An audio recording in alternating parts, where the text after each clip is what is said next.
बहुत समय पहले की बात है। एक छोटे से गांव में महेश नाम का एक भक्त रहता था।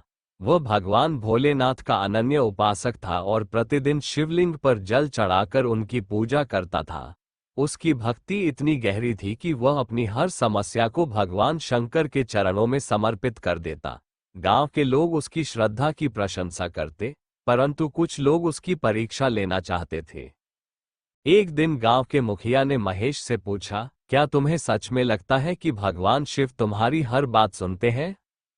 महेश ने मुस्कुराकर कहा, भगवान केवल मेरी ही नहीं, बल्कि हर भक्त की प्रार्थना सुनते हैं।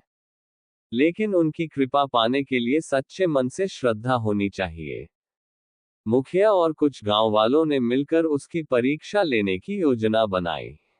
उन्होंने शिवलिंग के पास जाकर प्रार्थना की, हे महादेव, यदि महेश सच्चा भक्त है, तो उसकी भक्ति की परीक्षा ले। भगवान शिव ने ये सुना और मुस्कुराए। उन्होंने महेश की परीक्षा लेने का निश्चय किया।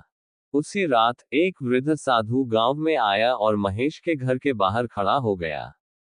जब महेश ने साधु को देखा, तो उसने आदरपूर्वक प्रणाम किया और भोजन का आग्रह किया। साधु ने कहा, पुत्र, मुझे भोजन की आवश्यकता नहीं, लेकिन क्या तुम मेरी सेवा कर सकते हो? महेश ने सिर झुकाकर कहा, बिल्कुल, आप जो भी कहें। साधु ने उसे जंगल में एक निर्जन स्थान पर चलने के लिए कहा। महेश बिना कोई प्रश्न किए उसके साथ चल पड़ा। जंगल में पहुंचते ही साधु ने कहा, अब मुझे यहीं छोड़ दो और लौट जाओ। महेश ने जिज्ञासा से पूछा, परंतु आप अकेले यहाँ क्या करेंगे? साधु ने उत्तर दिया, जो भक्त सच्चा होता है, वह प्रश्न नहीं करता, बस समर्पण करता है। महेश समझ गया कि यह साधारण साधु नहीं है। उसने हाथ जोड़कर कहा, हे प्रभु, यदि यह आपकी लीला है, तो मैं इसे सहर्ष स्वीकार करता हूँ।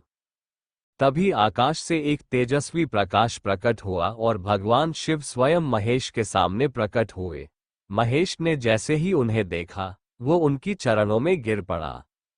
भगवान शिव ने कहा, वत्स, तुम्हारी भक्ति को परखने के लिए मैंने ये परीक्षा ली। संसार में अनेक लोग पूजा तो करते हैं, परंतु जब कठिन समय आता है, तब वे मुझ पर विश्वास खो देते हैं। लेकिन तुमने बिना प्रश्न किए मेरी हर आज्ञा का पालन किया। महेश की आंखों से आंसू बह निकले।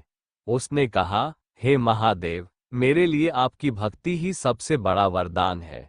यदि मेरी भक्ति सच्ची है, तो मुझे केवल इतना आशीर्वाद दें कि मैं जीवन भर आपकी सेवा करता रहूं।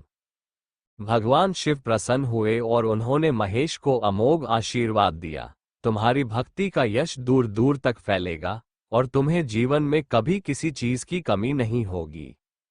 महेश गांव लौटा तो लोग उसकी आंखों में तेज देखकर आश्चर्यचकित रह गए। उसने सभी को अपनी अनुभूति सुनाई। लोग समझ गए कि सच्ची भक्ति वही होती है जिसमें न कोई संदेह हो, न कोई शर्त। उस दिन के बाद गांव के लोग और भी श्रद्धा से भगवान शिव की पूजा करने लगे। महेश का जीवन प्रेम, करुणा और भक्ति से भर गया। वह हर किसी को यही सिखाता, भगवान हमारी परीक्षा लेते हैं, लेकिन यदि हम सच्चे मन से उनकी भक्ति करें, तो वे हमें कभी अकेला नहीं छोड़ते। इस तरह भगवान भोलेनाथ ने ये सिद्ध किया कि सच्ची भक्ति और श्रद्धा की परीक्षा होती अवश्य है, लेकिन अंत में सत्य और प्रेम ही विजयी होते हैं। मेरे प्यारे बंधुओं, मैं आपको अपनी यह धार्मिक कथाओं को इसलिए सुनाता हूं जिससे निश्चित रूप से आपके जीवन में एक अच्छा बदलाव आ सके और आप भगवान के प्रति अटूट विश्वास और धार्मिक प्रतिस्पर्धा रखें, जिससे आपकी जीवन में खुशियां ही खुशियां हो। इसलिए मैं चाहता हूं कि आप मेरे इस चैनल को जरूर सब्सक्राइब करें, साथ ही अपने दोस्तों के साथ मेरे इन धार्मिक कथाओं को जरूर शेयर करें और बेल आइकन को भी जरूर दबा दें, जिससे हमारी धार्मिक कथा आप तक सबसे पहले पहुंच सके। जय भोलेनाथ, हर हर महादेव।